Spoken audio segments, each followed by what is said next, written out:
Paligo tayo ibon guys. Ano po tayo paligo guys oh. Ang galang sila maligo oh. Aba, tuwa oh. Aba, tuwa. Ano mga ito oh. Diba? Ilistrayan lang. Ito pa. Ito. Paliguan natin yan. Ulit eh, tonda sila eh. Binubugan lang natin ito. Lug. Okay. Niligo rin din eh.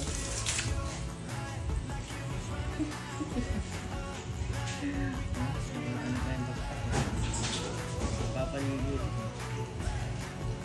Ito, lagyan natin ng tunay na laguan. Kasi gusto nila maligo ngayon eh. Maligo dyan na idol. Nice. Ganda talaga ba? Tingnan ng mga ibon pag naliligo eh.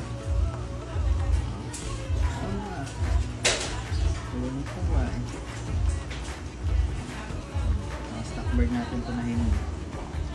Mga mukhang barata lang yan pero